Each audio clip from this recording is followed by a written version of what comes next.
مسلمانوں، اللہ تم کو حکم دیتا ہے کہ امانت والوں کی امانتیں ان کے حوالے کر دیا کرو، اور جب لوگوں میں فیصلہ کرنے لگو تو انصاف سے فیصلہ کیا کرو۔ اللہ تمہیں بہت خوب نصیحت کرتا ہے، بے شک اللہ سنتا ہے، دیکھتا ہے۔ مومنو، اللہ اور اس کے رسول کی فرما برداری کرو، اور جو تم میں سے صاحب حکومت ہیں ان کی بھی۔ پھر اگر کسی بات میں تم میں اختلاف واقع ہو تو اگر اللہ اور روز آخر پر ایمان رکھتے ہو تو اس میں اللہ اور اس کے رسول کے حکم کی طرف رجوع کرو۔ یہ بہت اچھی بات ہے اور اس کا انجام بھی اچھا ہے۔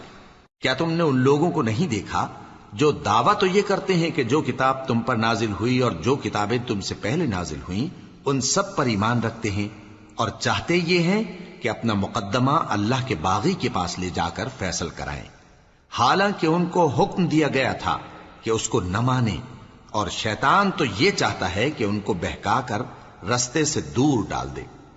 اور جب ان سے کہا جاتا ہے کہ جو حکم اللہ نے نازل فرمایا اس کی طرف رجوع کرو اور پیغمبر کی طرف آؤ، تو تم منافقوں کو دیکھتے ہو کہ تم سے گریز کرتے اور رکے جاتے ہیں۔